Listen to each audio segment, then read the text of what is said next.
they bust a 3 and out. They don't do nothing. They don't pistol drop. And then they punter goes and shanks the ball, dude.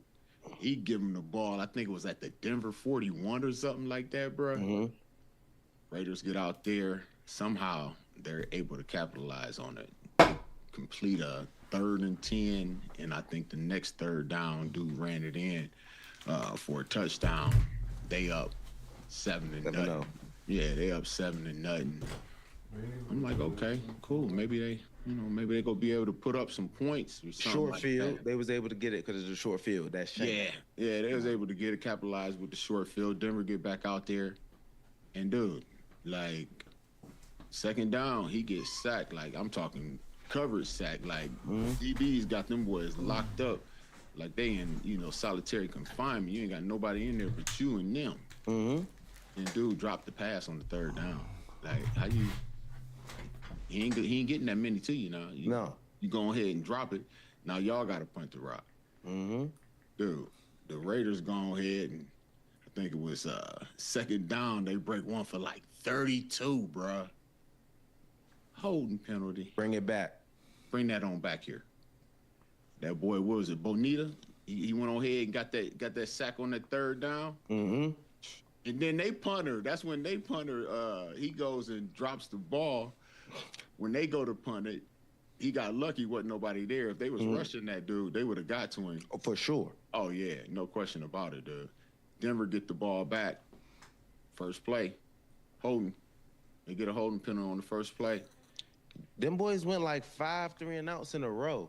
Dude, they had so many penalties. That's one of Denver's issues too. Like they get penalties galore. Mm-hmm. And then 2nd down, 32, dude. He dropped the pick that Knicks threw straight into his hands, bro. Like that, you should have been up out of there. You gotta have that. You gotta have that. He got lucky though. They ain't getting nowhere, no way. They tried to jump him off on 4th down, get the punter back. Hey man, that punter, dude, that punter for Denver, he hits another one. Like, dude, they might end up. It's time to ask more of our browser. Hey Copilot, adjust all these recipes for 7 guests and combine them into one cooking schedule. Also, I'm out of milk. Here's a cooking schedule scaled for 7 guests, and also, like, I don't know. He's another Raiders get up. Yes, dude, yes, that's like, what I'm saying. They gotta give him a raise. He was spinning. He needs some like on the money. video game. Yes, it was like on the video game, bro. When you go to those little punt things, you're trying to hit him in the corner. You put backspin on it. He's hitting them things perfectly. No, you thinking of the Raiders guy. The Denver dude stinks. He stinks another. He shanked the shit out of that one, dude. The Denver dude stinks, man. He shanked you. You thinking of the next possession? I'm talking about the next dude. Okay, yeah. Yeah, you thinking of the next I'm about possession? the The Raiders get it. They go ahead and they hit the tight end on that 3rd down for I think it was like 30, 31 yards, something like that. And like I believe that was the last 3rd down. They completed that whole rest of that game, dude. I think the next 3rd down they tried a quarterback sneak. How you try a quarterback sneak on 3rd down and it's like 2 yards, dude? Like what is you thinking? And then They couldn't get it no other way. they couldn't get it that way, bro. Then you go for it on 4th down. You get the touchdown, but you get that call back. You get an offensive PI. And that's when the punter said, you know what, I ain't tripping. Let me go on out here. I'm going to put that on that thing, drop that thing right there and told the ball, just jump over there at the half-yard line. Yes. Now, he need a raise. The other dude, I don't even know if he going to be there. No. Other dude might not have got He might not have been at the stadium. Exactly. Denver came right back out there. They do another 3 and out because 2nd down, dude, just letting him tackle your receiver while you're blocking him. That has to be demoralizing. That's crazy. Mm-hmm. He little brother. Look, I'm gonna take both of you. I'm gonna hold you and then I'm gonna tackle you. Yeah. Come on, man. Your punter go back out there, trash. He give you another trash punt. I think he might have been a double agent. Come He on, might have bro. been working for the Raiders. He might have had some black and silver on up under that white and orange. Yeah, man. Somebody got to watch his parlay. Yeah. The Raiders get back out there, man. They get a first down completion that is taken away because dude stepped out of bounds, so they got a illegal touching on that one. And then on second down, I think the receiver, I think Bonita called that one. He was like, "Yeah, y'all run this. I'm gonna be sitting here waiting to give you this 4 or 5 yard loss. Yeah, y'all go ahead and take that. You know what I'm saying? Sacking them boys up, Dude, fourth down, it was a sack because the running back. How you miss that blitz pickup, bro? Like, how do you miss that? It's that's who in your was he job looking at? description. I don't know was he who he was looking looking at? at. I don't know. like the quarterback knew it immediately. Like, yo, You what is supposed to you doing? you supposed to have him. What is you doing, bro? Uh-oh, Denver get the short field. Now they finally got a little bit of field positions. Dobbins went on ahead and hit him with 13 on that first one. Then they get a holding on the next play. Somehow they complete a second and 20. They get almost 40 because Jamal Adams, I'm looking like he's spying from what I'm seeing. Nick's on and breaks out. You could tell because Sid, Crosby, as he goes, I almost said Sidney Crosby. Mad Max. As he goes and he spins the corner, he's looking, he sees the dude breaking, and he like, okay. And then he see ain't nobody there. He's like, what's going on? He ended up throwing one right there. They got about 40 on that one. The next time I think he threw one, it was about a 7-yard touchdown. They ended up 7-7 now. It's a fight. They in a true fight. Raiders come out there. They go ahead and get popped on first and third down. They get sacked on first and third down, punt the rock. Don't nobody want to win. It was bad ball. Dude, it was bad ball all around, dude. Like that's bad ball. Denver get back out there. He should have had that completion on that first dude drops the ball. Like they was dropping the ball. They wasn't catching the ball. They was having too many penalties, man. They get another PI on third down on this one. Dude pushed off. They catch him on that one. Now they complete a third and long. And then Nix goes ahead and throw that thing in the double coverage and say, you know what? I know it's only second down, but hell, I'm gonna toss it up there anyway and get some. That's what? That was bad. That's just a terrible play. You're trying to get points on the board before halftime, and it's second down. You still got another play to live. He was obviously covered, and you just threw the ball far for no reason. So that. Yeah, it's only second down. It's only second down, man. Throw it out of bounds. That might have been fourth or something. I had to look. Maybe I was lost. No, man. That was a second down play. You got to try to get points there. You haven't been playing right well at the this end. whole Yeah, drive. for sure. Get it out of bounds. Let's get another play. Yeah, that was crazy. Yeah, throw it away. That's all you had to do, dude. Yep. That don't make no sense. Raiders get out there. Geno throws a beautiful pass down, deep ball. That dude goes ahead, drops that one. They end up. Gotta catch the ball. It's hitting you in the hands. It's on both sides though. Geno's the son. They weren't playing the best ball, but the receivers ain't helping them. If the Not ball at in all. your hands, you gotta catch the joint, please. The balls that get in their hand, they ain't even catching. They hey, no, I don't want to win. You win, man. No. I don't want to win. You win. In the first half, it's 7-7. Ain't nothing popping. 7-7, third quarter. They come out there. Denver gets out there. In the first play, they get a penalty. Yes. False start. Yes, bro. Again. Non-discipline. Hey, Can't I don't win wanna starting behind the sticks. You make plays and the flags come. How you gonna get anything going? No question. Dude, 3 and out. They punt. Raiders said, you ain't go outdo us. We going 3 and out too. You know what I'm saying? You go 3 and out us better than we can 3 and out you. Denver get back in there. They start moving the ball down the field a little bit, dude. The first 8 plays, I think they had 6 runs for about 25, 26, even though one of them was just a quarterback sneak. And then was 2 passes for about 20 yards. And then as soon as the 9th play hit, them boys said, hey, we got to do something to self-destruct. We gotta slow this thing down. Slow this thing down. False start. False start. False start. Even though they got the false start, but it's like what, 2nd and 8, something like that. Even though they got the false start, they end up getting 7 yards. 3rd.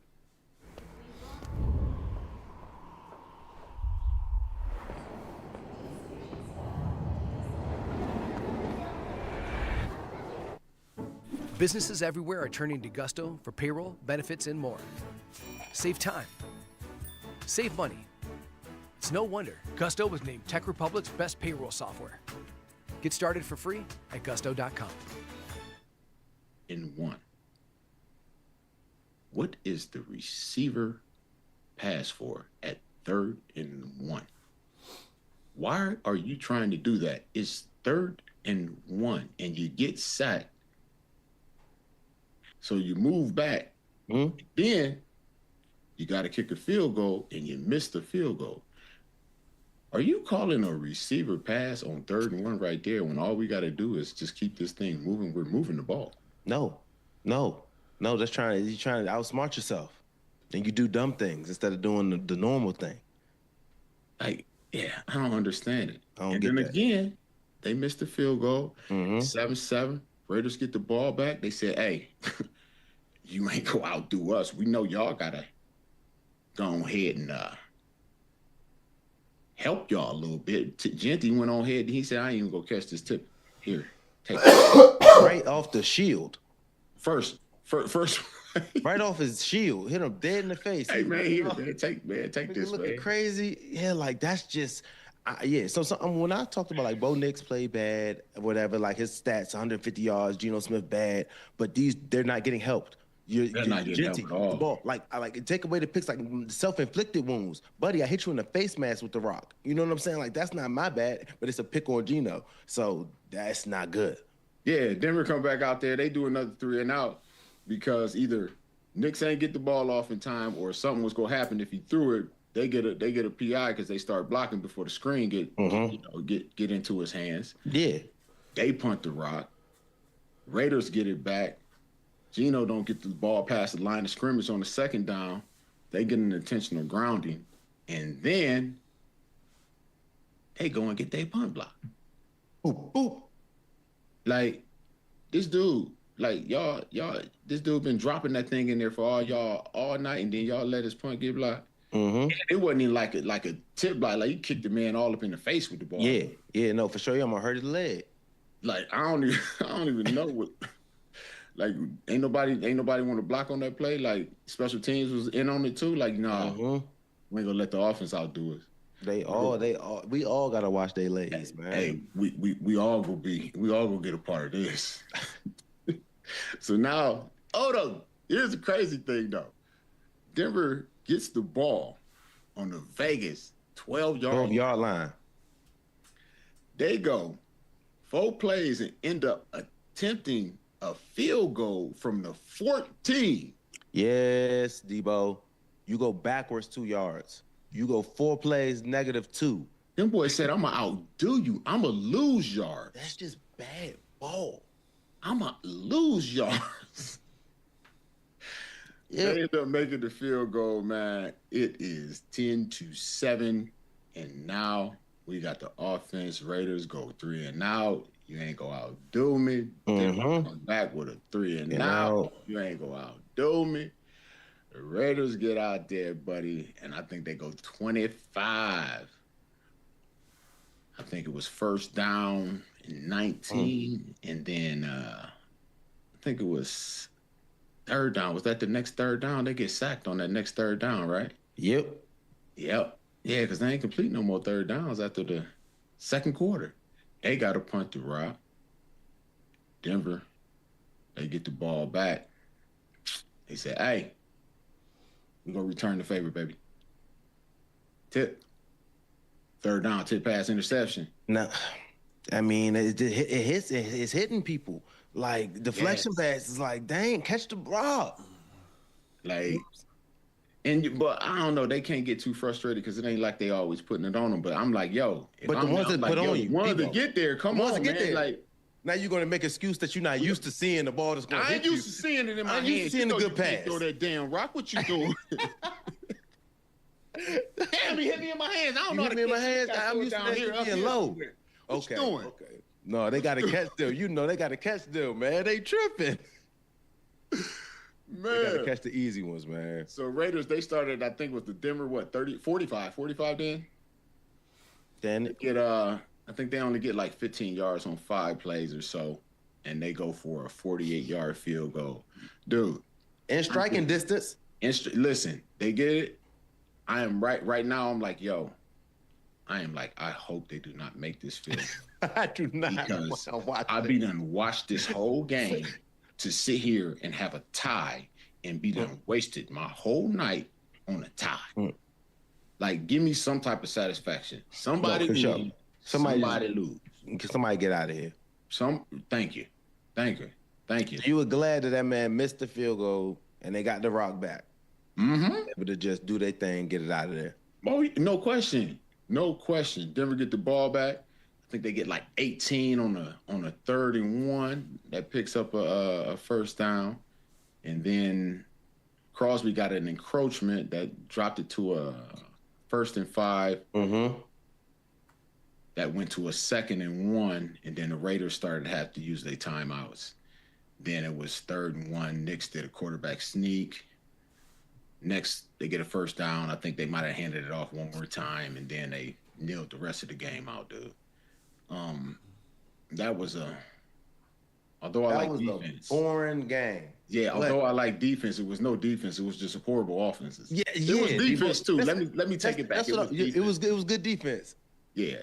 But like plays where you were like, yo, I'm seeing 50,000 plays they could have made. I'm seeing penalties that stopped plays, that stopped drives, that took away points. Okay. You know, all that stuff. Like Denver, like they got issues, bruh. They need to improve everything, dude. They talking about they need to improve early and do better early. No, man, y'all look like y'all need to improve the whole night. Mm-hmm. When I sat back and I was doing some little research looking at it, I guess they have a big issue on their 1st and 2nd downs, what they call early down success rate. I guess they're only 32% on early down success rates, or successful downs early. What would they call successful play? Exactly. Like I had to look that up. So, So I had to look that up. So I was wondering, like, what is successful, for 1st and 2nd down? Yeah. So when you look it up, it tells you that you got to gain 40% of the yards that is needed on 1st down. Okay. And if it's 2nd down, you have to get 60% of the yards that is needed to get to the 1st down. So basically, if it's 1st and 10, you need to get 4 yards. You need 4 yards. If it's 2nd and 10, you need 6 yards. So, same thing, like you get behind the chains. If it's 1st and 20, you need 8 yards. Say you get that 8 yards. Now it's 2nd and 12. Then on that 2nd and 12, you would need like little over 9.5 yards. Which puts you at a manageable, like third down. It's basically keeping ahead of the sticks. Right. Right. So instant happiness is here at Rent-A-Center. You could get instantly approved for up to $4,000. Shop for anything you want in-store or online, up to $4,000, all without using credit. Go on, get happy instantly.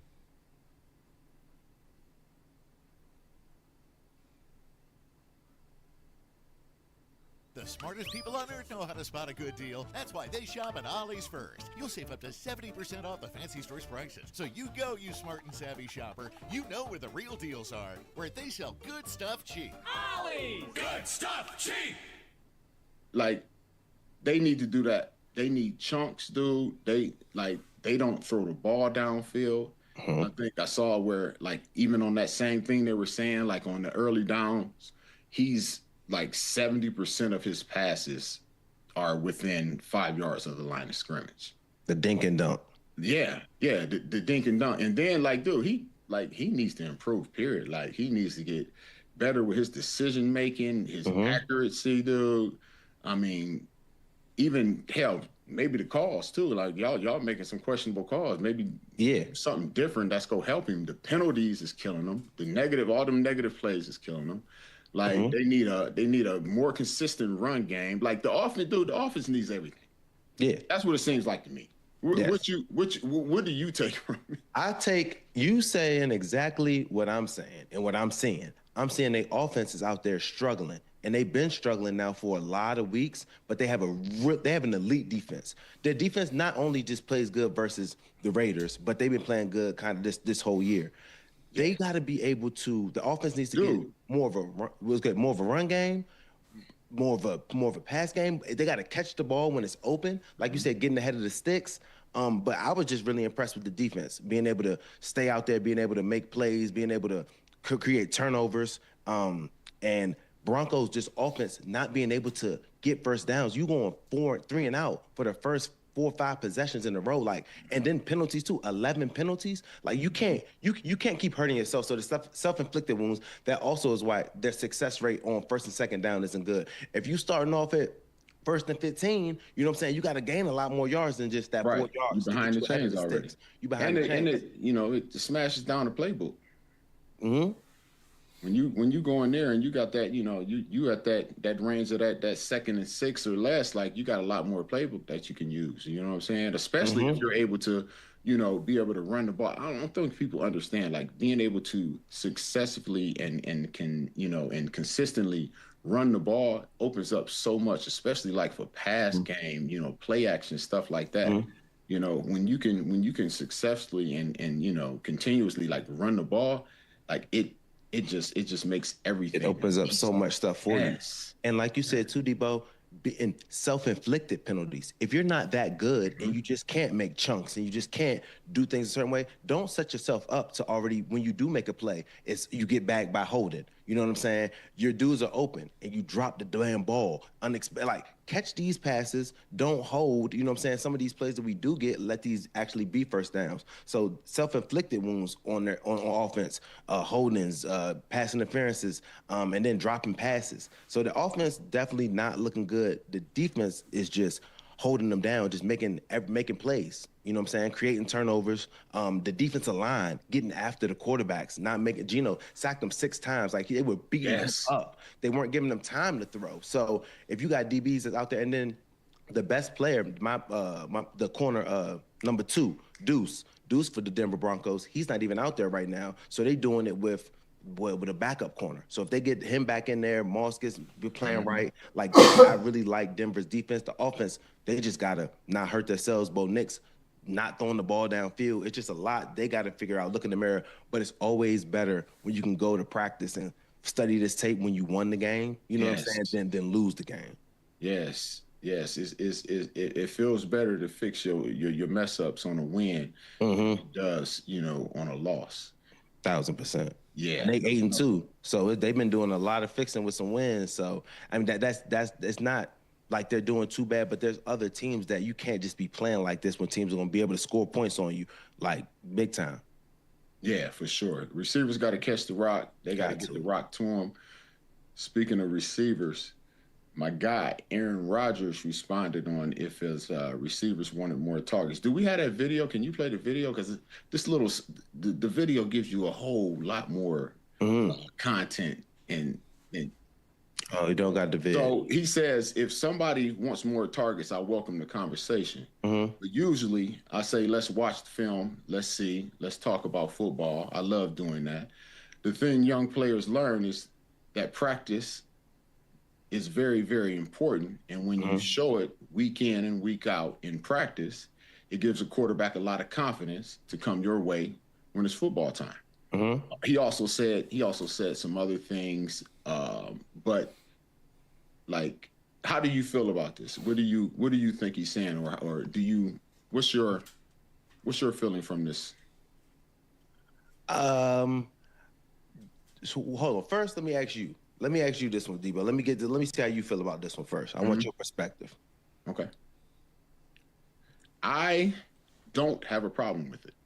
Because if you watched and listened to the whole thing, he's basically saying that if he sees it in practice, you do it in practice, you do it effectively, I'll have confidence in you and I'll get the ball to you. But he also, in that same conversation, says that sometimes I can't get the ball to you, and sometimes we don't get the ball to those guys, and that no one is complaining about that, and everybody understands that, and so on and so forth. So I'm cool with it. That's why if we had the whole thing, you would actually be very, very cool with it. Okay. I love the response, to be honest with you, dude.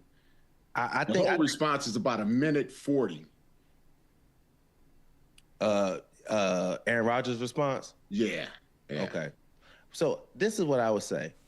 I appreciate Aaron Rodgers' response. You know what I'm saying? Because I don't think he's trying to throw shade. He's really, if you're open, and let's talk about it. I'm the quarterback. I'm not trying to not give people the ball for any reasons. And we can make these conversations in practice. You can show me like, boom, on this, when your head's whipped around on time. You're getting your head around on time. You're ready for the pass to be presented to you. Oh, and that was something else he was saying. Like, yo, it may not get to you because the coverage that we're looking for is not the coverage that it's going to be successful in. You know what I'm saying? Like, that's why I said, like, yeah, keep going though.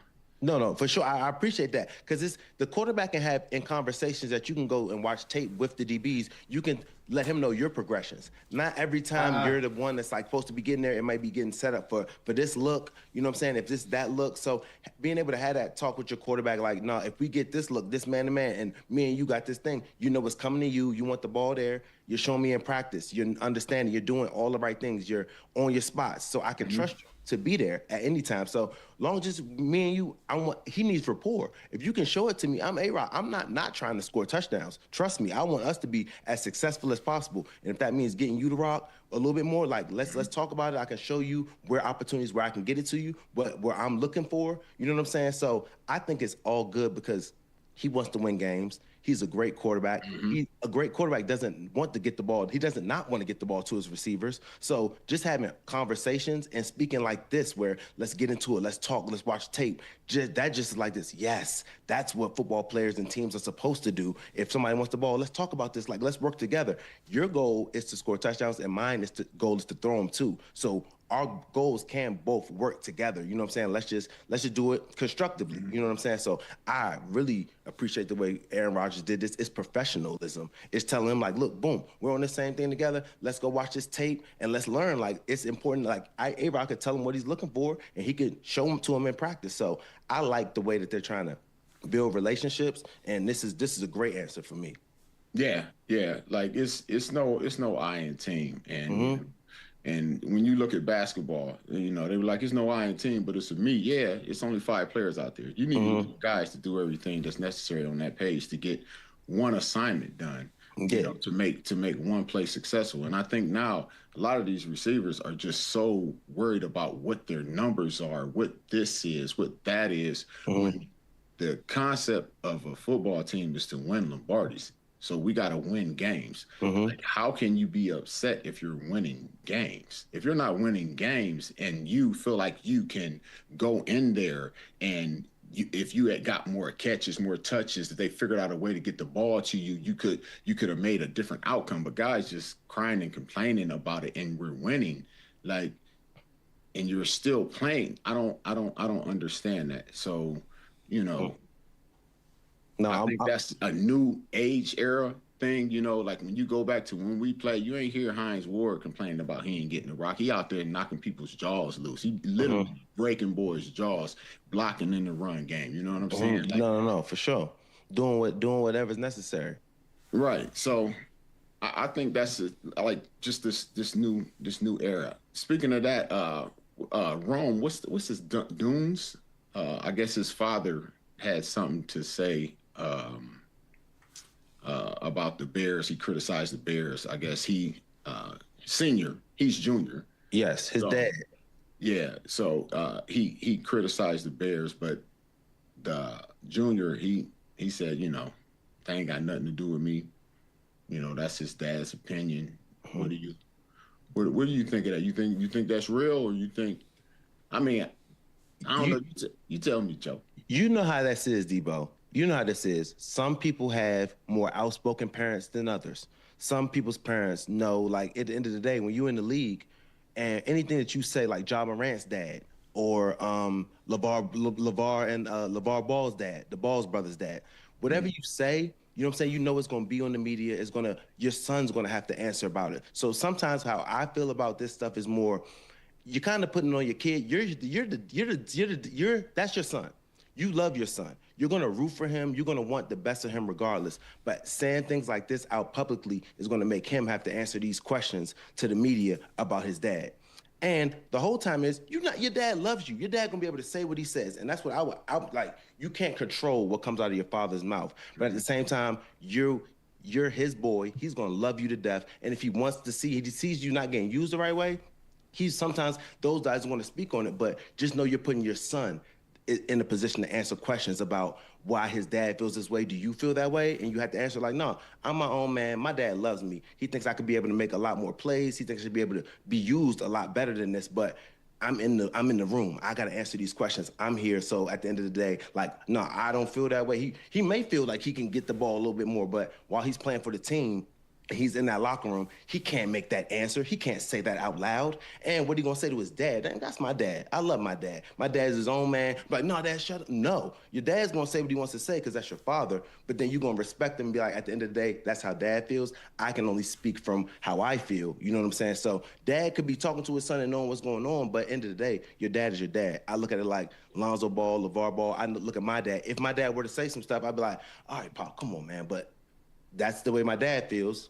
That's not the way I feel. Or it could be the way that he feels, but just doesn't want to put his team out there like that. Okay. What you think? Joe, I love that positive answer. But I told you, I got a red guy on one shoulder, and I got a white angel guy with wings on the other shoulder. If my daddy was a social media guy, he's no longer with us, I would have definitely used him if I was in that position where I felt like I needed to get the ball more. And they was go look at my daddy's social media to vent my frustrations. That is, any frustrations that everybody could see from me playing the game on the field, not in the locker room or with the coaches. I'm gonna use him as my middleman. I don't believe you. I can get off my chest what I want to say, okay? I don't believe you do that. When they come to me, you know what I'm gonna tell them? What you gonna tell them, D? I ain't got no control over what my daddy say. That's my daddy's opinion. I don't feel that way. Now listen, I'm gonna tell you this right now. If I said, my daddy said or my mama said, I ain't gonna say I'm lying, but I gotta put it off on somebody, and they told me it was okay for me to do that. So anytime needed. Debo, you are funny. So, but for real though, you would, if you had a problem, let's put you, say you were Duzak, right? And you don't feel like you getting the rock, would you tell your pop if he was on Twitter and was like, would you be like, man, Pop, go ahead, let them know. Like, I need to be getting the pill. For unbeatable value and portable power, choose Predator generators. From traditional models to super quiet inverters, multi-fuel options, and more, we've got the power you need. Power through anything with Predator. Available now, only at Harbor Freight. Listen. Hold on, let y'all see my eye, because I'm a little bright, but hey, I'm going to tell my daddy privately, say everything I say for you verbatim, and then add some other stuff in there that I wouldn't say that is out of character, so they don't think it's me all the way. Okay? And then, listen, Daddy, I love you. You know I love you. Yeah, I love you too, son. I love you more. Hey, bro. And when they come ask me, no, I'm gonna have to deny. Yes, son, of course, yeah. I'm your daddy. I got you. Hey, what you think Marvin Sr. did? His son did? No, for sure. Hey, listen. I think it's they playing chess over there. The checkers move is for you to go and yell and scream about it. No. The chess move is how your daddy do it. And your daddy, Marvin Harrison. That Marvin Harrison got gold jacket. That carry weight. Yeah. Now with social media, everybody want to talk and have a word. So if you got a parent that's on social media and you a guy that's All in they gotta position, do, soon all they you just gotta say do is put something. it out there. Hey, and you know what? I'm gonna even help him because before he do it, I'm gonna make sure I start tagging my daddy. Hey, my daddy right here, we there, tag, tag, tag. So when you he say pumping, it, you pumping his gram. hey, I'm pre-pumping for the dumping. Okay, you pre-pumping. Debo, you I'm funny. just saying. I told you, I got a red, and I'm just playing devil's advocate right here. No. Right now, wouldn't do that. Being and you know, being in the position that I am right now, and having my relationship with my Lord, said I wouldn't do that right now. But old James, Old might do James. that. Old If James. my daddy would do it. My daddy wouldn't do it. My daddy was normally I talk to your face kind of guy. He ain't. Yeah. You know, but now listen, no, I ain't gonna say nothing else because I'm gonna mess around and nope, I ain't about to give him no information. No, but that's why I'm saying I think he down. I think he downplayed it though, bro, because I honestly would have think that his dad's gonna say whatever his dad wants to say. I don't think he told his dad to say it. I ain't saying he told his dad to say it, but I'm pretty sure you venting your frustrations about how they is and ain't using you. Yeah, you all Daddy right about can that. hear. Yeah, no, for sure. But I'm saying that, but then what's the difference then if you putting it out than you having your daddy put it out? Because I am not now a disgruntled receiver, employee. Yeah. You're right. Yeah, my daddy looking at it. He's seeing. He got eyes. He doing is the eye answering test. What everything you right. talking He about? is answering I'm everything good. right. I'm happy. I'm doing what's necessary. What I like more talk. Listen, we're playing. This is what it is. I got the story out. I got the people talking now. Look, we talking. Yeah, you're right. You're right. Hey. And he did the right thing. He answered the right way too. So Yes. Rome is clean. Everything clean. He clean. Everything clean, boy. Cleaner than the Board of Health. You're correct, Debo. If that's the way he did it, he done fooled me. Hey, that boy said, I'm playing checkers. hey, you playing checkers. He playing chess. He playing chess, baby. Yep. He playing chess, baby. That's really all there's to it. Damn, young boy got my ass. Yes, he did. I'm telling you, the game doesn't change, baby. These boys doing things different. For Speaking sure. of games, Dolphins said, they done removed a Pop-A-Shot basketball game from the locker room. Hey, listen, I'm gonna tell you this right here though. Yes. So on these games, like being in like locker rooms and all that stuff, I don't have a problem with all that stuff being removed. I actually have a problem with it being there. Like, you're not here to have fun at work. Like, we're not here to manufacture other things that is not work, that is fun for you. You should have a job that is fun. That way, when you go to work, you're having fun and you get paid to do it. No. Like, when did this start where we gotta go to work? And when we go to work, we gotta have something fun. When we come in, we have something fun for the employees. They come in and it's a sucker and it says, have a great day. Kiss the back end of there. Yes.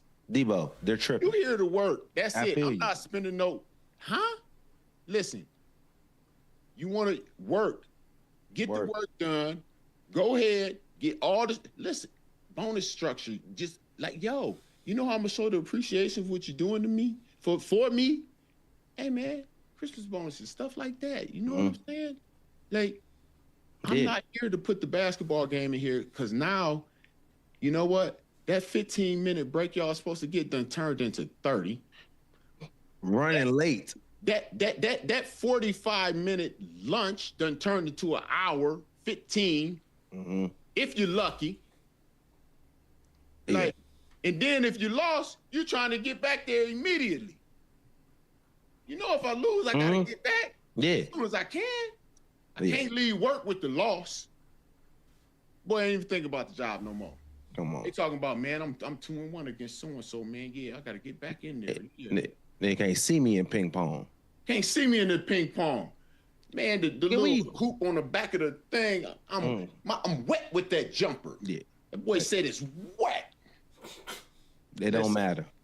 Yeah, this what Debo, I'm with you 1,000%. The main thing is the main thing. When we go in there, you need to have I want to have you got hot tubs, cold tubs. Do we have nutritionists? Like those are the main things and the main. Yo, that's what they need to do. Stop getting these little teeny penny games and get real help in there. That's real really what dudes therapy. want. When you come in there and you start getting the facility is for the main thing is you're going to be doing recovery. As long as they have all nice recovery facilities, there's no time honestly for games or zero. We can go do that after at the crib, dude. That's where you get paid this dough. That we have a nice house. I might got no a pool table ping downstairs. pong, no table tennis, It's no real pool, none of that. time. Why? When you're in the facility, we could be sitting here together, eating, talking about whatever it is the game plan is, adjustments are, all that, getting short on everything that you have going on, instead of sitting, I mean, you're in there, and when you're in the facilities, you know what I'm saying, Debo, there's meetings, there's things that you're doing. There's things that you could be doing at all times until you join. There's no real time where you can be I bet now I'm going to go play unless you're not eating. You know what I'm saying? Or instead you're not eating, you should be doing some recovery, getting ready for practice. There's no real time where you're all right, bet I got 30 you doing minutes. recovery You or ready to go play doing some prep? pool? That's it. No, Right. I don't have 30 minutes to go play pool. We got practice coming up, but after practice, we have a meeting, and then I'm going to go home. You know what I'm saying? That's where nobody's in the facility after everybody's gone. But wouldn't you go to the house or you know what I'm saying? That's when hopefully you've been there all damn day. I'm not standing here to play pool. I'm going home to go play pool or go see my kids. We've been here all day doing the job, and that's what you do there. You work, and then when you leave, you go play. You can go do what you want to do. But in the facility, I'm so with the extracurricular stuff. It's mainly we need fix our hot tubs and cold tubs. You know what I'm saying? Do we have people that can go stretch us? Or is our equipment good? You know what I'm saying? That's the thing I feel money or any of that stuff should be going to. That's just wasting time. Oh, no question about it, dude. That. Yeah, I was never really a fan, of having the extra, stuff in there. But this what is it? Sunday night? It's Sunday night. We got Sunday night football, right? Steelers Chargers, right? Yeah. Yeah. In LA. Listen here, man. This is what we need the defense to do, man. Okay? Defense has to go out there and continue to produce. All right? Chargers is the number 4-5 offense. Yes. We have to do the first things first, and that's stop the run. We can't be trying to fight a two-headed monster, okay? Okay. We have to pressure. Why do we browse like this? Hunting, clicking, searching. What if we could just say, hey, Copilot. And now that hoodie you saw, found. Your inbox, cleared. Dinner party for 7, 1 oven, easy. And that walking tour, planned. With no backtracking and the best burger. Anything else I can help you with? Yes. Can you go through these tabs?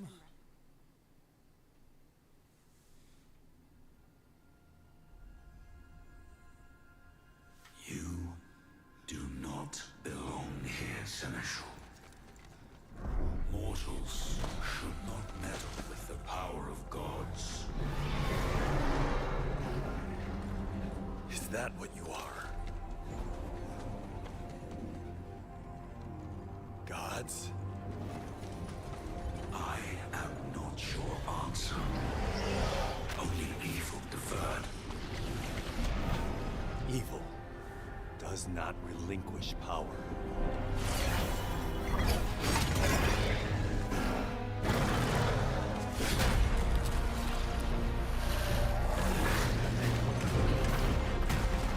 You must have known you could not hide forever.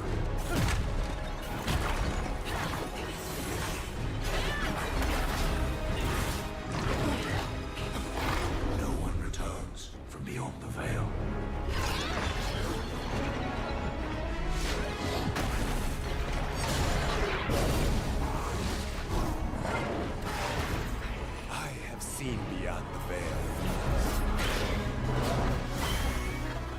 watched as the spirit of the First Lands roared to life.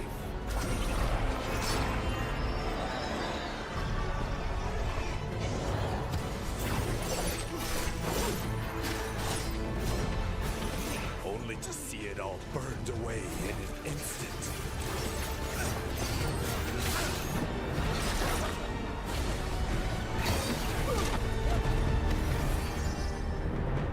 Yunara has fallen, and the temple's defenses are destroyed.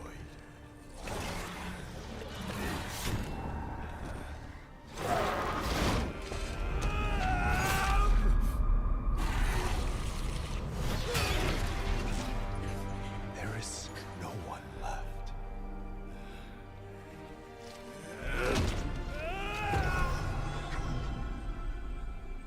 Your power will darken the world, with or without your permission. You know not what you ask. I know exactly what I ask. You sacrificed everything to save this world once. Let me do the same. What is it? Herbert?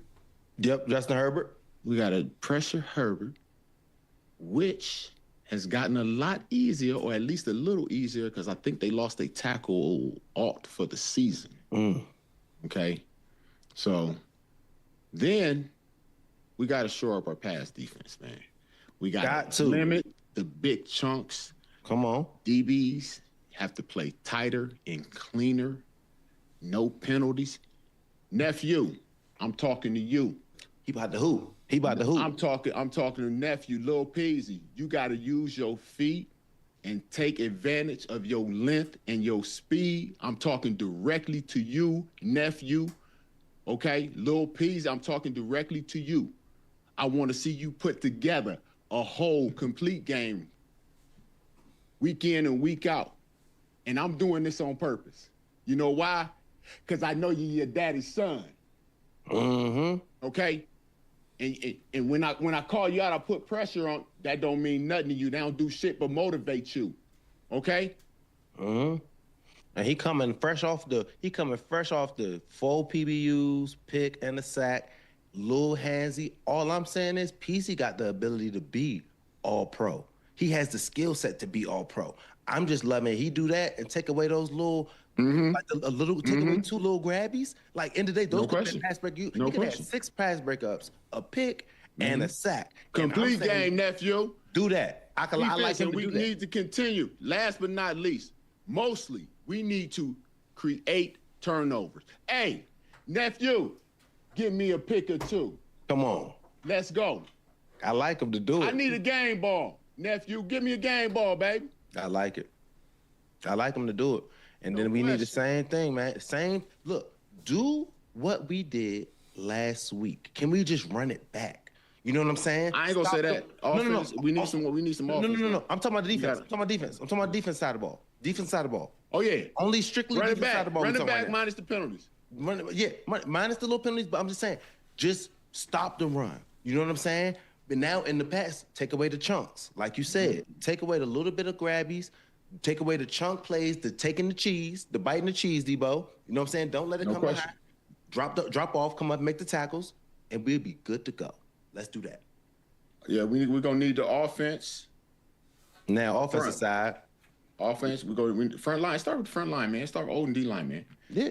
We need to be able to do it up front. We got to protect Rodgers. Gainwell. Be able to run that ball effectively. Yep. Like we need to have more consistent run game. I don't care if it's 3-4 yards in a cloud of dust. That keeps us ahead of the change. Yes. Like it burns clock. You know, like just the LA's defense ain't no bums. What is they? No, they ain't bums. Something like that. I they think rank second in the league in scoring defense. They're only giving up 18.5 points a game. Oh my. Yeah. So it's not. They're not weak. They're not weak at all. Yeah. Matter of fact, I think they third against the pass. I think the only thing maybe 17th in the run. So we got to take advantage of that. We got to try and take advantage of that. Like got if we to. can effectively run the ball again, like it opens up the pass game. It opens up the pass game. It opens up play action. It does a lot of things when you can effectively run the ball because now they got to put something down there to try and stop it. Mm-hmm. You know? And the biggest thing is no turnovers. No. Offensive turnovers. We go in there, we do that. Don't wait. We're gonna come away with the dub. Facts. We're gonna come away with another dub. Because we can't, like you said, we can't be turning that ball over. Defense gonna keep giving us the ball back. You know what I'm saying? We win the turnover battle. We won the turnover battle by 5 and won by 7. So we just got to be able offense score when you get into the red zone, even field goal. But we need touchdowns if we get down there. But definitely don't turn the ball over. Field goals, you know what I'm saying? And position. If you got to punt that thing, punt it deep. Let's get it down there because our defense is cold. No question. Give us room to work with. Come on. Give us room to work with. Hey, Joe, who the Browns play? The Jefferson County Veterans Service Office has a brand new website. Go to jeffersoncounty.vet to see how we assist with an empathetic approach when veterans and their families are facing unexpected hardships, such as dealing with VA benefits or getting emergency financial support. That's jeffersoncounty.vet to check us out today. Gusto has been named the #1 small business payroll software by NerdWallet and Tech Republic and Business.org and U.S. News. But what really makes Gusto special is our customers. They'll always be our #1. We make payroll, benefits, and HR less painful, so running your business is more joyful. Join 400,000 businesses already working with Gusto at gusto.com. Hold on. It doesn't matter who. Oh, you sorry mother sucker. Is it at the Jets, man? It is, babe. What y'all gonna do, man? What y'all gonna do? You know what? This is. You're doing a lot of stuttering, Joe. Because I don't know what we're gonna do, Debo. That's why I'm stuttering. Because if I was honest, I would tell you the truth. But I don't know what we're gonna do. I'm being honest right now. I'm being honest right now. I know one thing. I know what is gonna happen. Our defense gonna go out there and ball out. That's what's gonna happen. Myles Garrett, Ward, the Warden, the boys, they're gonna go out there and do what they got to do. Okay. My concern is, what are we gonna do on? Hopefully, if we can run the ball right, we can run the ball consistently, get Junkins out there. I want to see Junkins running it, and I want to see with Dylan Gabriel if he's gonna help us or hurt us, or is it gonna be Shador? That's basically what it is. He has a bad game. He hurts the team. Dylan out. Start Shador next Shador game, or you start him halfway. I'm gonna let him 2 picks by halftime. Gone. Yesterday. Debo, side of the bye week now. It's it.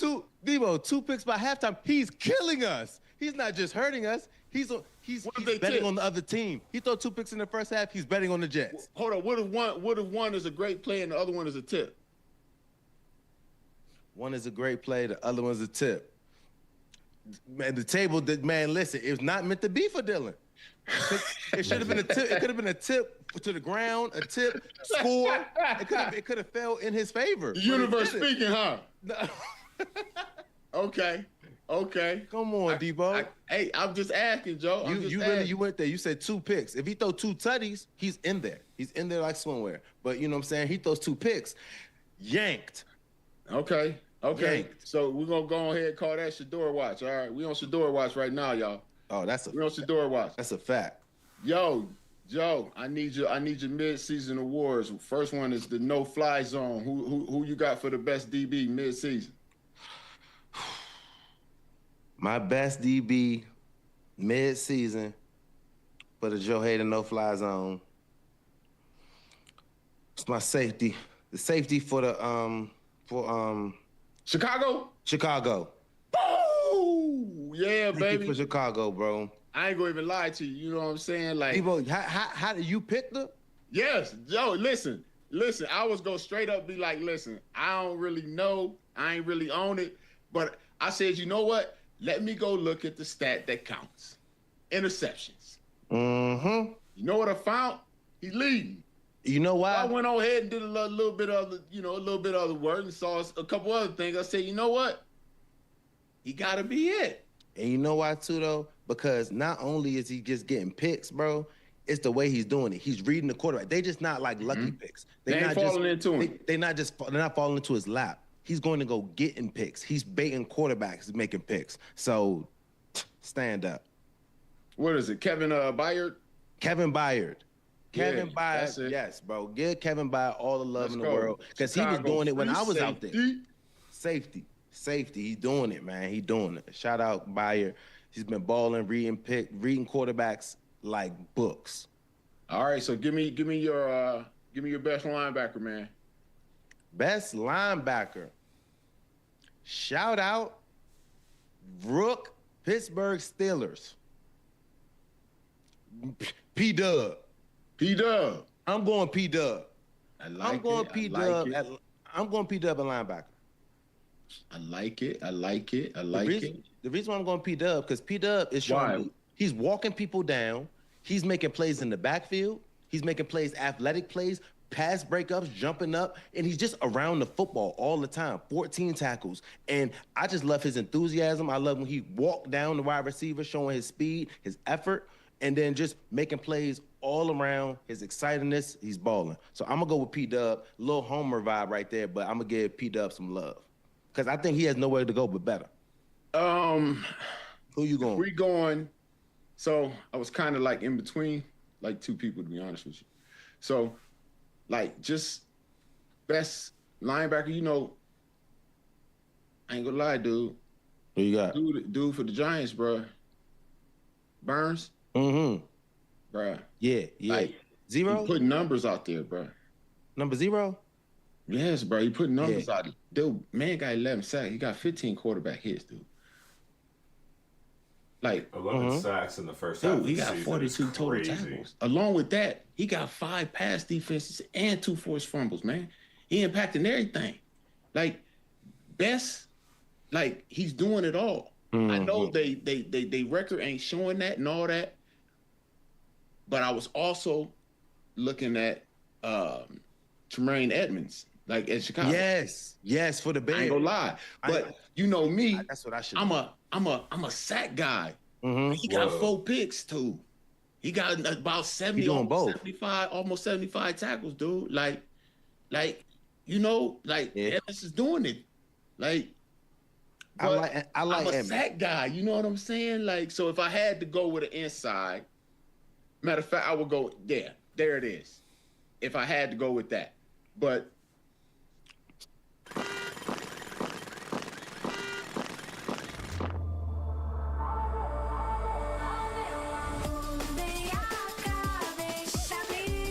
All-around audio. JBL Spatial 360 Sound. Ollie's deals are so good, you won't believe the prices. This has to be a joke. It's no joke. Ollie's Bargain Outlet sells famous brand name merchandise at up to 70% off the fancy store prices. Hurry in. Ollie! Good stuff, cheap!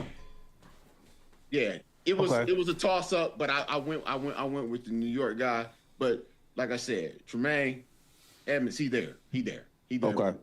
Who you got for overall defensive MVP, man? Right now, starting, I got to go with the man that's halfway to 20.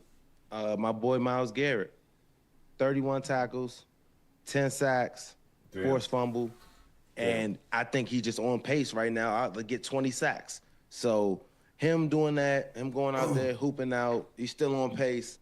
Shout out Myles for 10 sacks right now. You know, leading the league. I mean, it's just he's just a beast. He's not leading the league. Dude leading the league got 11. Oh, we must have just played or something. Well, Myles is 2, and he deserves. Y'all had a bye. He deserves to be 1. That's why. Myles a game less, 10 sacks, 5-1. They trying to double and triple and That's a quadruple. little homer play by you, but I understand it. Oh. But my overall, I'm sorry. Who you go? I have to go with Nick Bonito.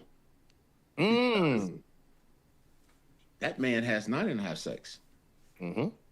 20 quarterback hits, 32 total tackles, and his play is affecting the wins of his team. They are 7-2.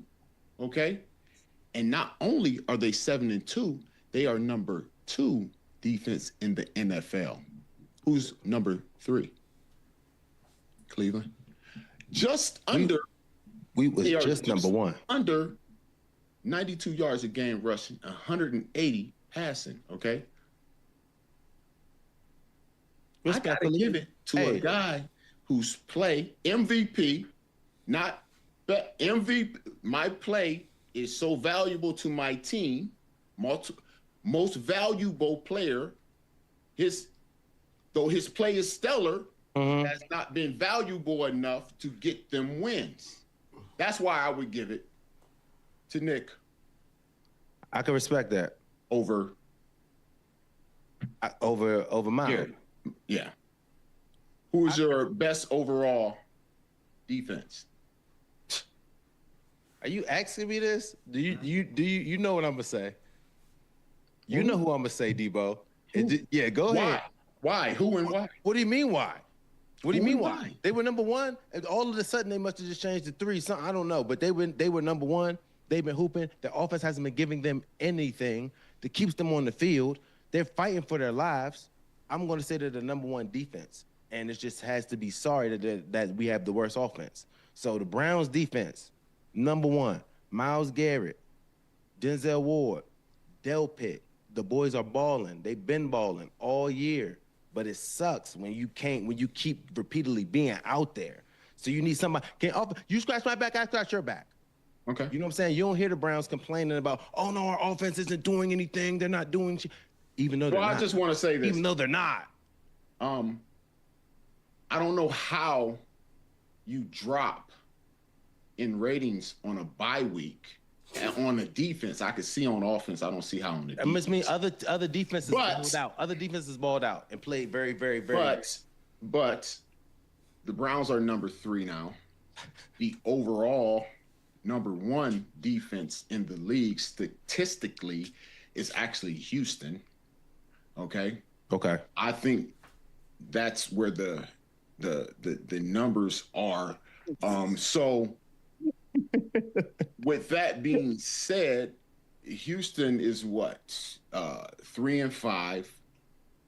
They lost, I think, 4 of the 5 games they lost by 7 points or fewer, which to me, I think says you may be the number 1 rated defense, but when it comes time to either stop or make game-winning plays, you're not doing it. So, again, I'm looking at Denver as the number 2 defense, who is now a league best 8-2. Yeah. With 5 of their wins by 4 or fewer points. Okay. That's telling me. Wow. They made stops when they needed to make stops. Yes, sir. Yes, sir. They made plays when they needed to make plays. Yes, sir. Yes, sir. They didn't just go with their numbers. They performed when the performance was needed, unlike Cleveland. Nope. Denver, second best defense in the league. You made a great point just now about that. Yep. Denver's second best defense in the league for sure. They are number 2, but for me, they are the best defense in the league. Yep. Okay. No, I look. Tit for tat. But I like them, like you said, being able to close out games. I mean, yeah. Browns, I don't think we've been in a couple situations where I think we could have closed it out. You know, where we was the last joint in the end zone. We could have closed that out. Okay, so yeah, that's a best defense. Just close that out and put that away. No, for sure. But man, we've been in that situation. You know, just so many times. But you got to do it if you want to be the best defense. The best defense in the league, you got to do it. Got one and they all stink. Stop it. Wix gives you the freedom to tell your story with a professional website that reflects who you are and what you have to offer. Customize every element of your website to meet your needs. All right, I'm still going with us. Denver, respectfully, number 2. But I love the way they close out games. We got to start making sure we close them out. Oh, on another before we get out of here. My Hey bad, man, missed you. they went on ahead and got AB. They got him back up in here. They extradited him, I they guess, out of did. Dubai. Got him back here. Got to be more careful. Got to be more careful, bro. Cause that's wild, Brody. You know, it's cause it's all from the beginning when Hey, did they give him bail? I think they gave him bail. they gave him bail, Bro, because I ain't gonna lie. I ain't think they was gonna give him bail. Didn't he already take off one? No. They ain't give him bail yet for this one, cause this was did they? they gave him bail back in May when the thing originally happened, like Oh, they five ain't 6 give him months bail for ago. this one. So they gave him that bail. He Yeah, paid he the 10 said- bands, and now he been out Dubai ever since. So Yeah, they buddy. trying to get him, and then they just extradited him back for that same jump. Boy, you out there tweeting, posting, letting them know where you at, man. I've been quiet as a church mouse. My man Shay said, Mm. "Yeah, bro, that's crazy. I'm praying AB to see what's up. But you know, did you see the video of back in the day, or what they talking about? Yes, bro. Yeah, man. Like, what is you? It's already done and over with. Like, and you come back. Like, That's the what? part. You can't come back, and You can't come back. That's what you can't don't come back. understand, dude. And You then just with the- left. You out of there. Because right now we're safe. Like once We're safe. once they found you brought felt like they yourself tried to back. come take your stuff, and then everything broke up. All right, now they're not trying to take your stuff. Okay, but it's just now it's the situation. It's a quick thing, boy. What you about to go do? You could just feel like, all right, they tried to get me. All right, I Let made it it out go. of here safe. We can all right next, or go back in and trying to figure some more. Like that's just was the part once it broke down and then started going back left. Now it's like, God damn, in an instant, bro. Yeah. In an instant, you can't be on. Yeah. So we'll see. I hope the best, but yeah, that's crazy. Yeah, for sure. Hey, look here, man. We out of time. We want to thank you guys for joining us again on another episode of Debo and Joe. Look Yes, here. sir. We're going to be back here on Monday. Please make sure you guys like and subscribe. You don't want to miss nothing. Joe. Please, guys, man, we appreciate all the love we get on the show, man. Deep Meat, we couldn't do this without you Deep guys. Meat, what? Make sure you Yes, like, subscribe. definitely. Let's get it. And we out. How you doing today, Joe? Let me tell you something, Debo. Debo, it's my time real quick.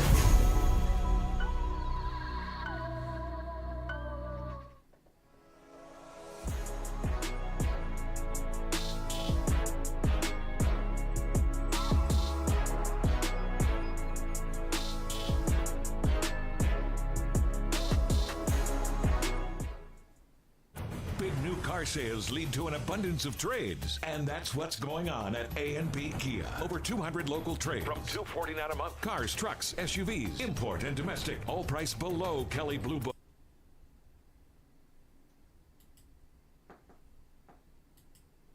Jovan, boo-ha! Boo-ha! My boss. Yo, I'm Jovan Buha, NBA reporter for Buha's Block, and welcome to another episode of Beyond the Block, where we go beyond the Lakers universe to cover the entire NBA. There's no one better I could think of to have on than Mo Dakhil of Bleacher Report and Offside. Clearly loved the intro video. Mo, how are you doing, man? You're right. I did love the intro video. I'm much better now that I got that. That was great. Enjoyed that one quite a bit. No, doing well, man. Doing well. Just enjoying the NBA season we got going so far. It's been a minute since we've podcasted together. I think the last time was early in my my podcast tenure with this channel and this show. So we're going. I mean, And you didn't like me and never brought me back. well, like we got. You know what it was. We got into an argument about Taurean Prince, and I'm a man of principle, and I was just like, I can't get past this guy thinking Taurean Prince should start over Rui, and you know, I think that take aged well on my side, but you know what? We're here now, and we're going to talk Lakers, but we are also going to talk several other teams, and I want to start with, in my opinion, what could or should be the biggest storyline in the NBA, and for various reasons, people are focusing on other things. But I am looking at the Oklahoma City Thunder, and I'm just like, is this team better than last season? And it makes sense because they are so young and so many of their core players are not yet in their primes. But just looking at like no J-Dub during this stretch, Chet has missed some games. Shea has rested for 4 entire fourth quarters, which obviously affects his numbers, but also affects their team numbers.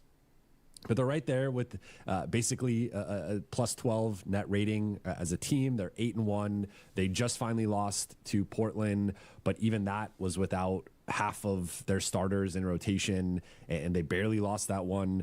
So I want to just open with this. Like, is OKC better than last season? And we're doing this pod about what's real or not to start this year.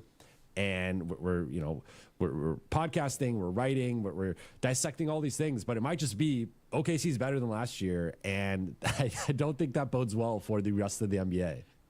Yeah, no, they're definitely better than they were last year. I don't think there's any real argument with that when you just look at the fact that they haven't had J-Dub at all this season and they haven't missed a beat. You have AJ Mitchell coming in. You had Isaiah Joe coming back from injuries. You have Wiggins coming in.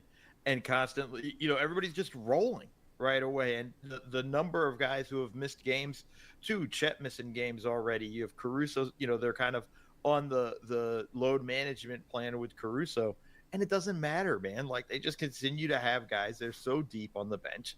Like, it's not even a question to me. Like, they are better. And I think they even have another gear they can go to once Chet kind of becomes the second best player on their team. Because I think that's an area where if that were to happen, then it's like, man, it's over. Gusto is the best choice for small business payroll. It's fast. It's trusted. It's a great value. And when it comes to running your business, it's the easiest choice you can make. Get started for free at gusto.com. You can't play me, rein me in, or try and tame me. It's time to push yourself first. Don't stop believing your worth. Let it rain on you. 'Cause you're fabulous. Hello, Moto. With Chet, I think we've seen him evolve as a scorer and primarily as a jump shooter. The mid-range game has been better this season compared to the past couple seasons. The three-point shot has really come a long way. He's ramped up his usage. The scoring has increased. What have you seen with him and how they're using him? And to your point of whether he can be the second best guy, like, I think he can make it a conversation with J-Dub, but J-Dub is pretty good, right? Like probably top 15-ish guy in the NBA. And we saw he was doing that while he had this hand injury that we didn't even know he was dealing with or didn't know the extent of it for most of the playoff run. But if Chet continues to develop the way that he's flashed at the beginning of this season, again, like they could have like 3 top 15 guys, and at that point, it wouldn't be shocking at all. I think the for starters, he's been more aggressive. I think more than anything else, and you just look at the first game of the season. I felt like he had the first, 10 points. I don't know if that's actually factually correct, but he was aggressive right off the bat. Right off the bat against Houston, and he was doing it a variety of ways. I know his first bucket was off a back cut, but he was attacking the rim. He was floating around the court, moving, and things like that. I think there's just a lot of different things that he can do, with his size. He's got to get better with his handles, a little bit tighter with that and that area to grow into. But I think when you look at what he does on both ends of the court, like, I think it's really impressive. And I think they've more just said, like, go be you right now. It's funny. At the start of the season, before the season began, I had said on my podcast with Jared Dubin, the Double Dribble podcast, I go like, I won't be surprised if the Thunder don't have the best record in the West. And it wasn't a matter of just talent, but more like, let's just go experiment and play with things. Little did I know they can do that and still just kick everybody's ass. I mean, that's essentially what's happening, in that. And part of that experimenting was, we're going to let Chet grow. We're going to not put him in a box. Listen, the past few years, he's been injured on and off, the floor, trying to get things figured out, and missed a lot of time last year. So even when he came back, they weren't necessarily ready to just let him go. I think now they're in a position where it's like, man, go explore what you can do. And I think there's a level of confidence within him as well, and it's nice to have that $250 million extension in the bag as well. Already, Helps. like there's a level of confidence within that you see him going like, yeah, I'm gonna go do this now, and there's an aggression with it that I think has taken him to another level. That is why I think he can get to the point where, yeah, I think J-Dub's going to be a top 15 player in the league, for the next few years. I think Chet can be even higher than that with that, and that's how high I hold Chet in regard. I could be wrong. We've seen it before. No, I mean, he probably has the higher ceiling between the two. I think it's close, but you could, I mean, just his defensive impact alone, and obviously, I mean, J-Dub in his own right. I mean, this is what's crazy with the thought. Like, you can make a case for like 5 or 6 of their players being all defense caliber guys, which. Well, let's just do it now. The second team all defense, all Thunder guys. Done. We're moving on. Yeah, and some of them there you might be, go. and if they're not all Thunder we haven't guys, even touched some of on, them like, might be first team. Kason Wallace is leading the NBA in steals per game at almost 3 steals per game. I feel like he's leveled up as a defender. You mentioned AJ Mitchell. He's become this like indispensable part of their offense, and this was a weapon they didn't even really have last year. He came back late in the season, and Mark Dagnall's talked about not really knowing how to re-implement him into the rotation.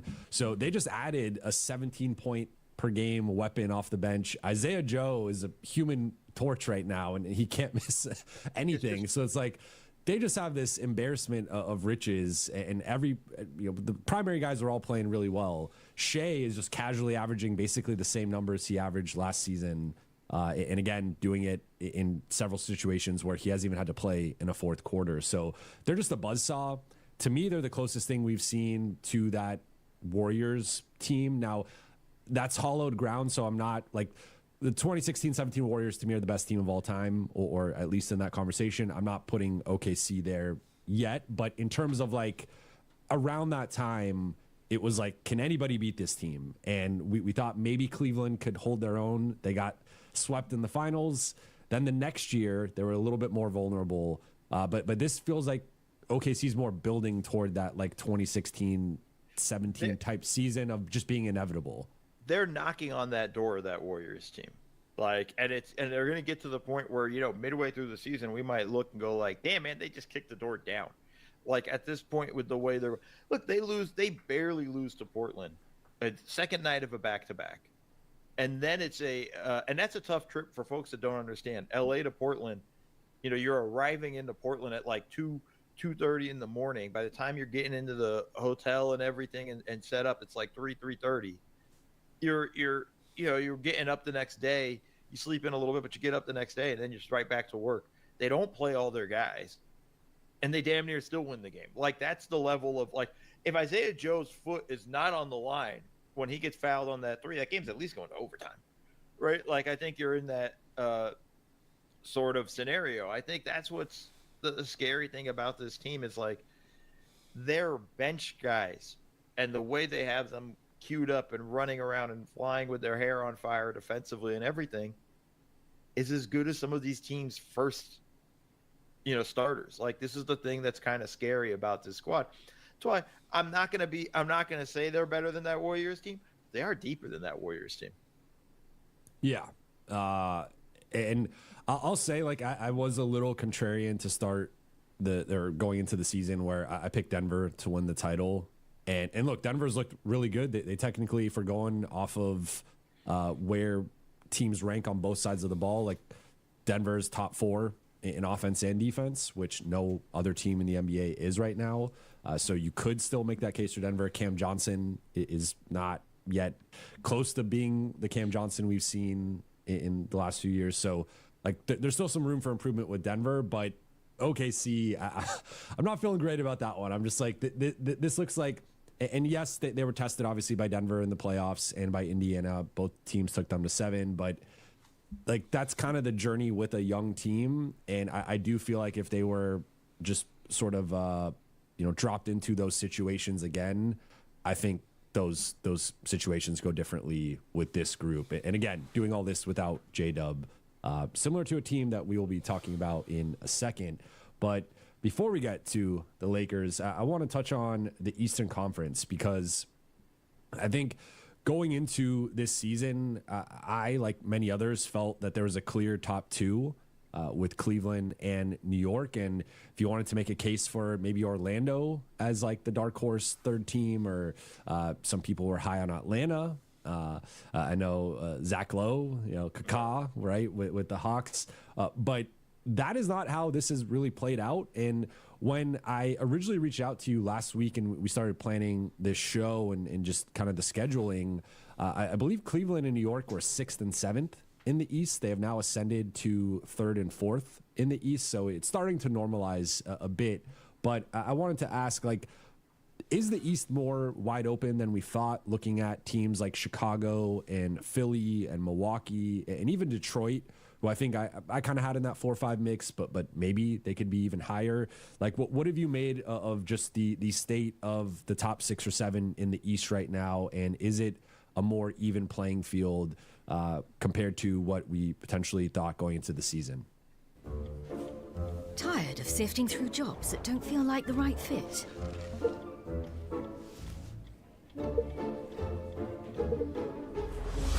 Find the job that's right for you.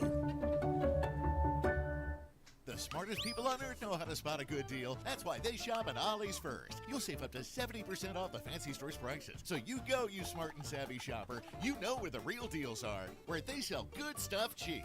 Ollie's! Good stuff cheap! As much as we want it to be more of an even playing field and more exciting in the East, I don't think that's the case.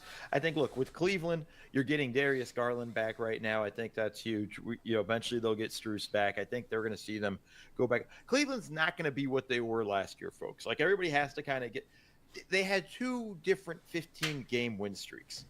That doesn't happen in a season very often, and I think that's something that's important to understand.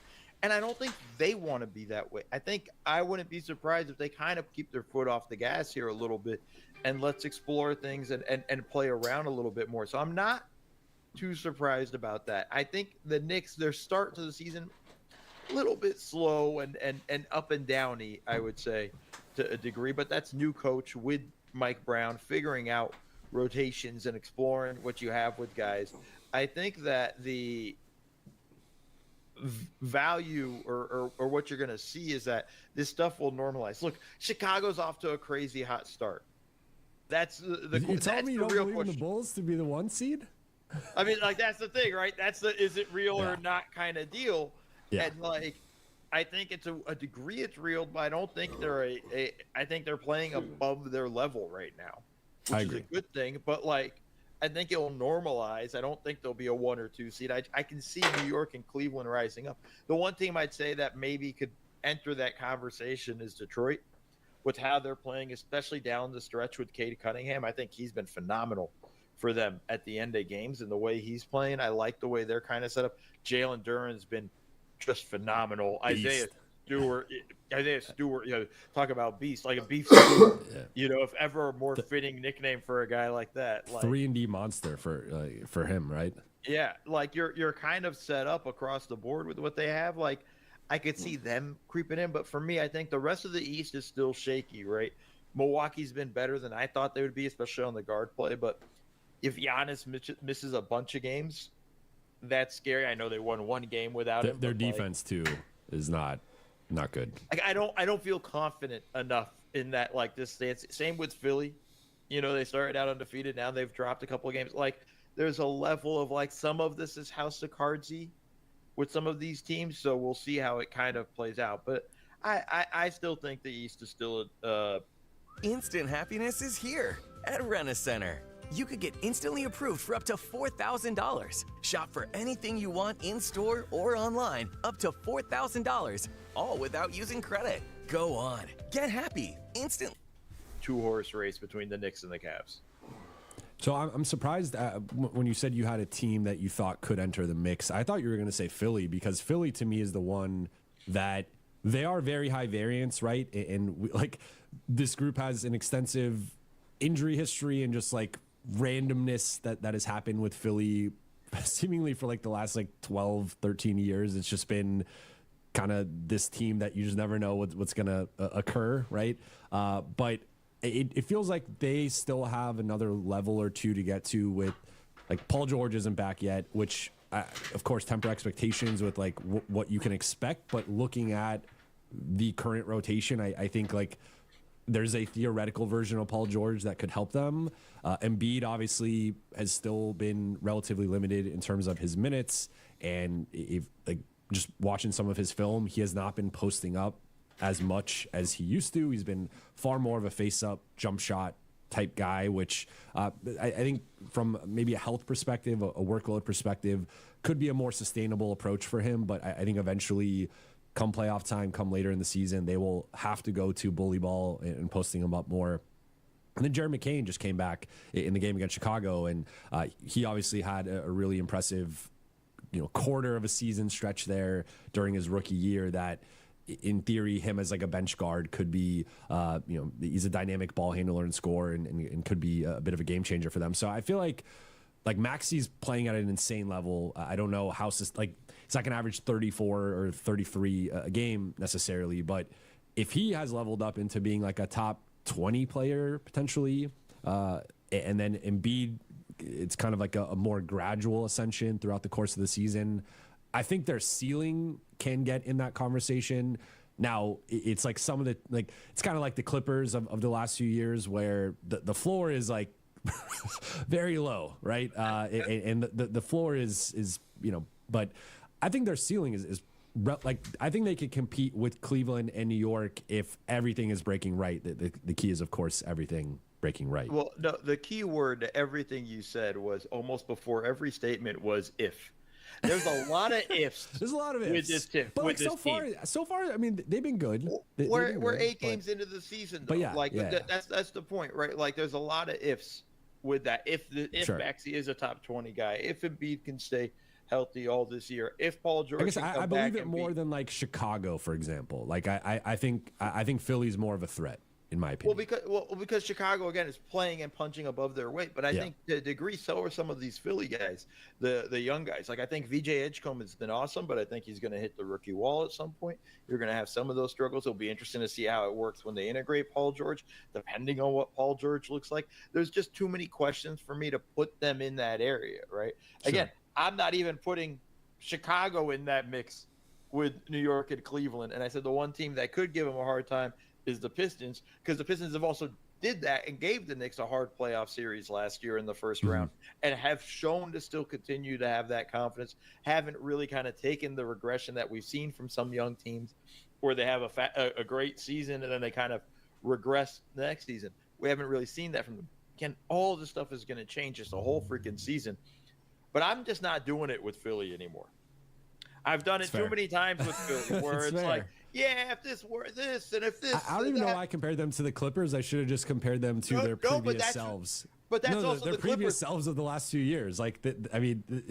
But it's also a thing we've done with the Clippers for so many years too. So it makes sense that you did that, and I understand that viewpoint of it. But it's just like, I'm just not doing it again. I'm not. I'm not going to get sucked into the whole thing again with them in this, especially now. If we're 40 games in and this stuff's sustaining and they're the 4 or 5 seed, and hey, this looks a little bit more, then I'll jump in. But like, I'm giving them a long runway before I decide if I'm going to be like, all right, I'm in. So how would you rank your top 6 in the East currently? Right now, I would go New York 1, Cleveland 2.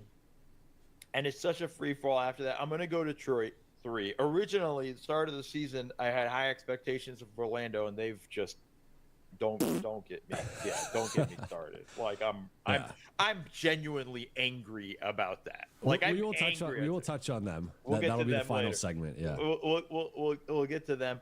I think Milwaukee's 4, but that's kind of shaky with where you're. Again, I just think they've been really good. I think Ryan Rollins has been phenomenal. Everybody, that's who we're always talking about beyond Giannis, obviously being Giannis. But I think they have a good setup with where they're at. And then after that, it's kind of a crapshoot. I think Chicago, with their start, I'll put them at 5, just because I think that's something. To a degree, I think they can sustain some of this, of what they have. And then like the 6th spot, that's just wide open. I couldn't even tell you, because again, I can't go on this whole rant of Philly and then put them 6. Like I don't know where they're at. I think they're in the mix with them, Atlanta, Even Toronto's been a little bit frisky, but I don't think they'll be good enough. Like, I will drink the red and blue Kool-Aid here, and I'll put Philly third. I still have, like, I say all this to say I still have Cleveland and New York 1 and 2, and I agree with you in like the big picture of this has been just kind of slow starts for both of them. They both dealt with some injuries and just some randomness.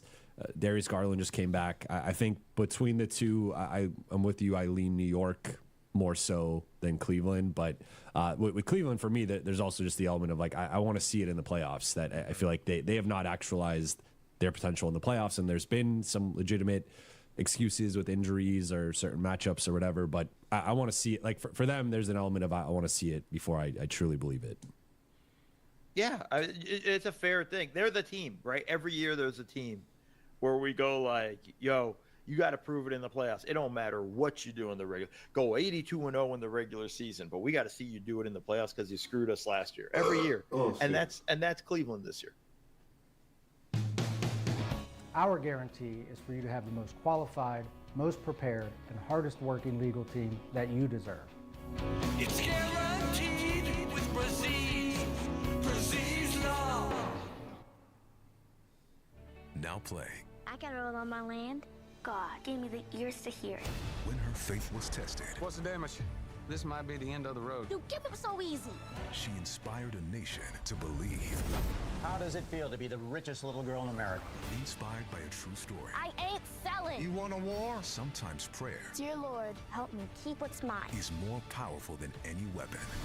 God gave me that land for a reason. Sarah's Oil. Rated PG. Now playing in theaters. Let's move to the Lakers, and I teased like similar to OKC, they've been doing what they've been doing without LeBron James. 7-2 start. They are number 2 in the West. Just beat the San Antonio Spurs to jump them from number 3 to number 2. According to ESPN, they played the 5th toughest schedule. So I think that's something of note as well, is that it's not like they've had a bunch of cupcake matchups. I think the Spurs game dramatically altered that, right, with the Spurs win percentage, and these things do fluctuate, especially like early season. Each game is dramatically swinging your strength of schedule, but it is worth noting that they played the 5th toughest schedule up to this point. But Luka's averaging nearly a 40-point triple-double through 5 games. He has scored the 3rd most points in NBA history to start a season, behind someone named Wilt Chamberlain, pretty good company. Ooh. And then the 1 and 2 spots are Wilt. The number 4 spot is Michael Jordan. So, I just did a Spectrum yesterday, and they had like I think like the top 10 guys to start a season, or maybe top 8. And the most recent season that a player has scored in this range was 1989 with Michael Jordan. So like we're talking about, this is the best offensive start to a season in 30 plus years.